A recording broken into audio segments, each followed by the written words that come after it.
بسم اللہ الرحمن الرحیم. آدھا تیتر اور آدھا بٹیر نہیں چلتا جی. اور احتساب اگر کرنا ہے تو فل ٹائم ڈنڈا سروس کرنی پڑے گی, نہیں تو احتساب ایسے نہیں ہوگا. پولیٹیشنز بہت سمارٹ ہیں, دے آر ٹو سمارٹ, اور خاکی والے تھوڑے سے سادے لوگ ہوتے ہیں, جتنے مرضی سمارٹ بن جائیں لیکن ہوتے سادے ہیں کمپیریٹیولی ٹو دا پولیٹیشنز. حسن نثار صاحب سے پوچھ لیتے ہیں جی کہ اس طرح احتساب چلے گا, اس کے کوئی رزلٹس نکلیں گے یا نہیں نکلیں گے. جی حسن صاحب. لیکن رانا صاحب مجھے پہلے ہی تو ایک بات بتائیں آپ, اگر آپ کسی خوبصورت نیک سیرت بی بی کو آنکھ ماریں وہ ثابت کر سکے گی؟ مشکل نہیں ہے, ناممکن ہو جائے گا. مجمع میں بھی اگر آپ یہ حرکت فرمائیں.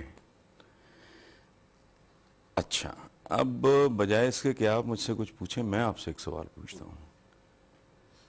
یہ جو ہمارے پولیٹیشنز ہیں یہ اربوں روپیہ خرچ کرتے ہیں, کروڑوں روپیہ خرچ کرتے ہیں, لتر کھاتے ہیں, چھتر کھاتے ہیں, تھانہ سرور روڈ کے ٹھنڈے فرش پہ بیٹھتے ہیں, جلا وطنیاں, جیلیں, پھانسیاں. مجھے بتائیں یہ پورے خاندان سمیت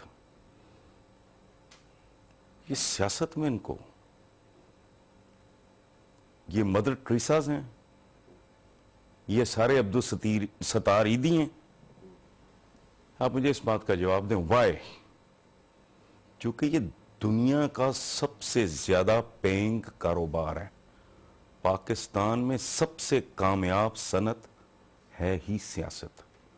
ورنہ مجھے بتائیں, آپ کو کوئی کہے, مجھے کوئی کہے کہ منت تڑلا خوشامد بھی کرنی ہے, اسٹیبلشمنٹ کے ساتھ بھی بنا کے رکھنی ہے, لیڈرشپ کے ساتھ بھی بنا کے رکھنی ہے, پھر ایک ٹکٹ لینا ہے ان کے دروازے پہ جا کے, جو کوڑی کوڑی کے لوگ نہیں ہوتے, ٹکٹ بھی لینا ہے, اس کے بعد میں نے کروڑوں روپیہ بھی خرچ کرنا ہے, اور وہ خرچے کے ساتھ ساتھ میں نے در در جا کے ووٹوں کی بھیک بھی مانگنی ہے. وائی؟ یہ بغیر پروں کے فرشتے ہیں؟ مجھے یہ بتائیں.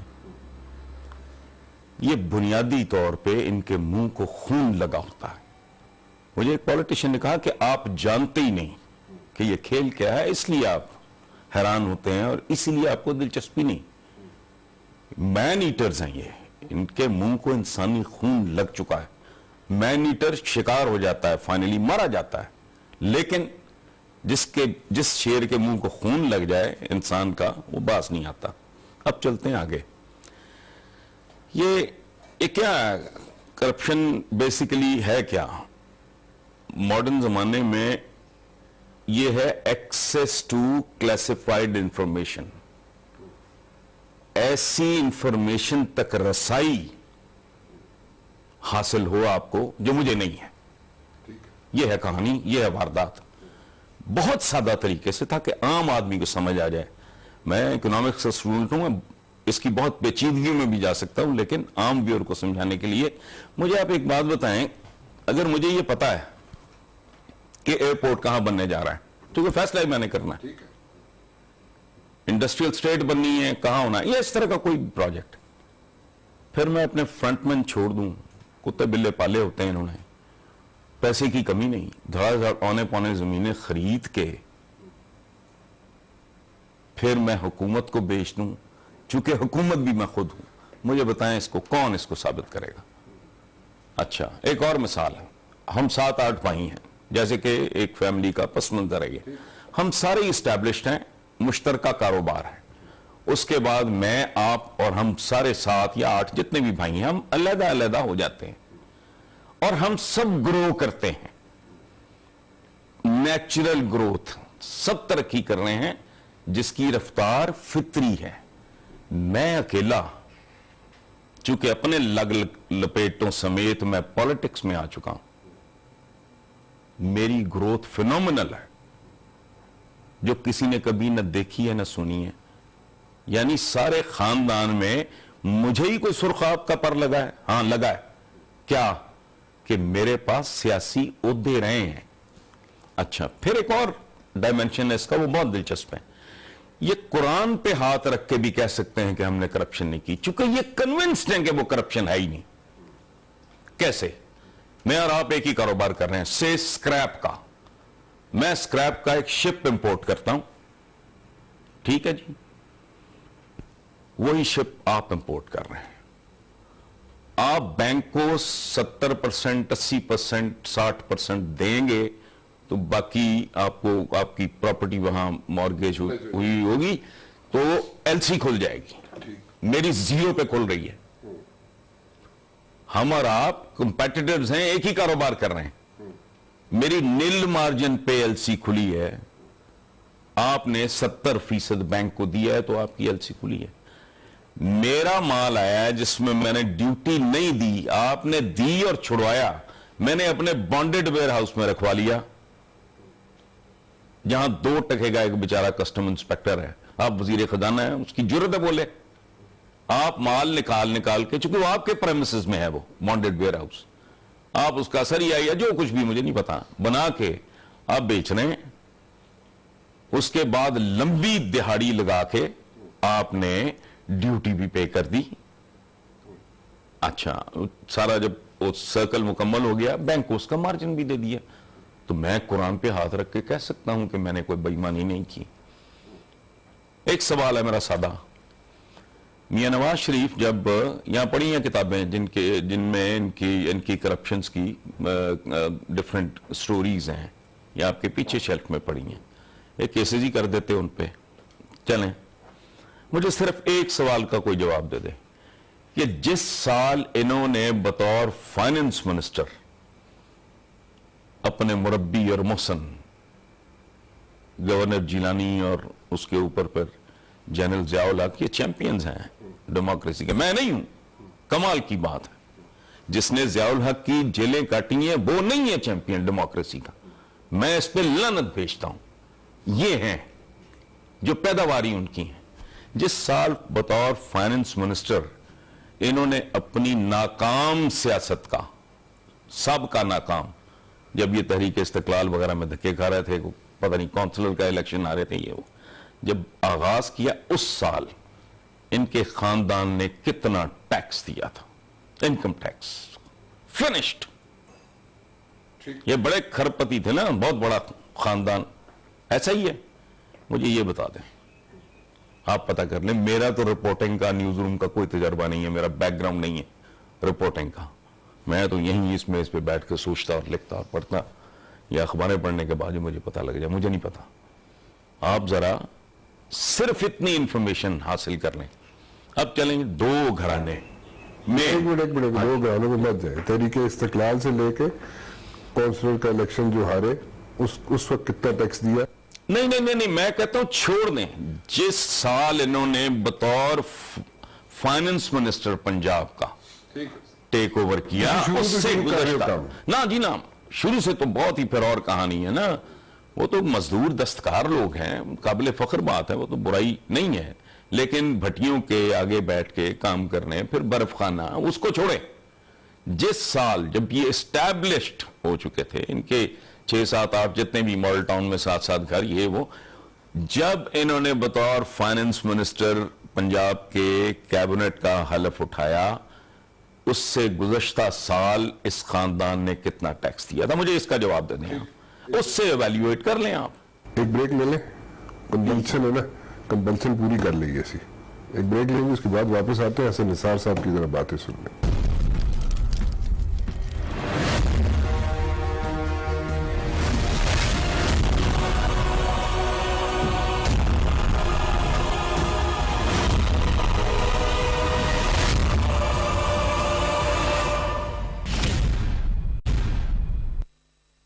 حسن صاحب، اچھا، اب آئیں طریقہ واردات، مجھے کسی نے پوچھا کہ یہ دونوں کرپٹ تو دونوں ہیں، نیلے پہ دلے ہیں، میں نے کہا ایک فرق ہے، وہ جو پیپلز پارٹی کی کرپٹ نہیں، وہ جو گینگ ہے نا، میں تو ان کو گینگز کہتا ہوں، they are not political parties، ایسی نہیں ہوتی، پولیٹیکل پارٹیز میں ایک گمنام آدمی، گمنام وہ اپنی پارٹی میں نہیں ہوتا، دنیا کے لیے گمنام ہوتا ہے، وہ پرفارمنس کے زور پہ پارٹی میں آ گئے، یکدم پتہ لگتا ہے جان میجر آ گیا، یہ لونڈا سا آ گیا، ایک اور جو آج کل ہے ٹھیک، وہ آ گیا، ٹھیک، تو یہ پولیٹیکل پارٹیز ہیں ہی نہیں، یہ گینگز ہیں، گینگز، میں نے کہا طریقہ واردات کا اسے کہتے ہیں Natha Singh and Prem Singh one and the same thing. Natha Singh جو کام گنڈاسے کے ساتھ کرتا ہے, پریم سنگھ وہ ذرا پیار وہ ذرا نا نیپکن لگا کے چھری کانٹا پکڑ کے کھاتا ہے, ٹھیک ہے نا. جو نتھا سنگھ ہے وہ کھاتا بھی ہے گراتا بھی ہے, اس کا کروڈ طریقہ ہوتا ہے. سو ان گینگز میں سے ایک ہے کروڈ, وہ ٹرائبل ہے, اس کا بیک گراؤنڈ ٹرائبل ہے. دوسرے کا بہت ہی خوفناک ہے, وہ ٹرائبل نہیں ہے, وہ انڈسٹریل کہہ رہے ہیں, اربن کہہ لیں اس کو. طریقہ واردات اربن. اور اربن کیسے کہ باقاعدہ مزدوری سے آغاز کیا, پہنچے برف خانے وغیرہ بنائے, اس کے بعد پھر فاؤنڈریز, اور پھر اب تو پاکستان میں کوئی ایسا کاروبار ہے ہی نہیں بڑا کاروبار جو یہ نہیں کرتے. سو دونوں کا طریقہ واردات مختلف ہے, واردات مختلف نہیں ہے. دیکھیں چور کا طریقہ واردات وہ تیل پرانے زمانے میں جسم پہ تیل مل کے لنگوٹی پہن کے چوری کیا کرتے تھے, سلپ ہو جائے, ہاتھوں چوں نکل جائے. ڈاکو کا بالکل ہی ننگا طریقہ ہوتا, گن پوائنٹ. اچھا ٹھگ کیا کرتے تھے, وہ گوروں نے بڑی خوبصورت کتابیں لکھی ٹھگوں پہ, پڑھنے سے تعلق رکھتی ہیں. ان کا اور ہوتا ہے جیب کترے کا اور ہی دنیا ہے, وہ اتنا سمارٹ فنکار ہوتا ہے سبحان اللہ. لیکن شامت شکار کی آ جاتی ہے, طریقہ واردات اپنا اپنا. ایس آر او ہے ایک چیز ہے, اس پہ اگر 500% میں ویسے ایگزامپل دے رہے ہو, ٹھیک ہے نا جی, 500% ڈیوٹی ہے, میں نے امپورٹ کر لی ہے, وہ کراچی پورٹ پہ پہنچنے میں 2 دن ہے, میں نے ایس آر او چینج کر کے ڈیوٹی چینج کر دی ہے. پاکستان میں کوئی اور بندہ امپورٹ کر ہی نہیں سکتا, کیونکہ میں نے تو جس دن میرا شپ وہاں پہنچنا ہے میں نے تو اسی دن واپس ایس آر او ریورٹ ہو جانا, واپس ہو جانا ہے. مجھے کون کمپیٹ کرے گا؟ یہ کروڈ سادہ ترین مثالیں جو میٹرک کا ذہین بچہ بھی سمجھ سکتا ہے. اور بنیادی سوال اس کا مطلب ہے کہ یہ سارے پرکٹے فرشتے ہیں, اگر یہ میری اور آپ کی خدمت کرتے ہیں کس کاسٹ پہ؟ جلا وطنیاں, پھانسیاں, کوڑے, جیلیں, چھتر, لتر, الزام, دشنام. وہ یار کیا مطلب, کیا پرابلم ہے؟ What is so special about this business that you feel attracted? اور پھر آپ بچے بھی گزارنا چاہ رہے ہیں. Why? It's a simple question. یہ خدمت اپنی ہے نا. اچھا من دسو what is the solution کی ہے, what is the solution? And solution if we go towards the boots, the army. میری گزارش سنیں, یہ سوائے اس کے یہ ملک ٹریک پہ آ نہیں سکتا. میں نے آپ کو بالکل انٹرپٹ نہیں کیا, یہاں پہ میں نے آپ سے پوچھا کہ اس کا علاج کیا بوٹ ہے, فوج ہے, آپ نے کہا یہ اس کے علاوہ ٹھیک نہیں ہو سکتے. دا پوائنٹ از کہ جو بھی جرنیل آتا ہے وہ جا کے پہلے سپریم کورٹ میں جاتا ہے, کہتا ہے جی آرٹیکل 6 کی وائلیشن ہوگی, میری جان چھڑا دو, کلین چٹ لیتا ہے وہاں سے. پھر اس کے بعد وہ دوسری طرف چل پڑتا ہے جناب, وہ کہتا ہے جناب جو لولے لنگڑے جنہیں سیاستدان نے ان کو ساتھ ملاتا ہے, کہتا ہے جی چلو جی آؤ جی ڈیموکریسی شروع کر دیے. This is not the solution, back to square one ہو جاتی ہے ساری سچویشن. ٹھیک کہہ رہے ہیں. تو پھر واٹ از دا سولوشن؟ آپ کو یہاں پہ کیا بلڈ شیڈ چاہیے, خون چاہیے, انقلاب چاہیے؟ بلڈ شیڈ بھی ہو جائے. میرا ایک جملہ بہت زیادہ سرکولیٹ کیا, میں نے امریکہ میں کسی جگہ لیکچر دے دیا کہ اس نظام کو غسل دینا خون اور تیزاب کے غسل کی ضرورت ہے. یہ میں بکواس نہیں کر رہا, یہ میرے سیاسی وجدان اور ایمان کا حصہ ہے. یہ برباد کر کے رکھ دیں گے, اور چند اور سال آپ دیکھ لیں اس ملک میں وہ کوہرام مچے گا, وہ تباہی وہ نظر آ رہی ہے. یہ شروع ہے معاملہ. I don't know, جو بات آپ کر رہے ہیں میں اس کو اور طریقے سے بیان کر چکا ہوں, لکھ چکا ہوں کہ ہماری بدنصیبی ہے, ہمارے یہاں خالص کوئی کام نہیں. پاکستان بنا جعلی کلیم, جعلی ذاتیں, یہاں سے شروع ہوا معاملہ, جعلی ڈگریوں تک آ گیا. پھر ہوا کیا؟ جعلی مارشل لا, جعلی جمہوریت, آمریت میں بھی ملاوٹ,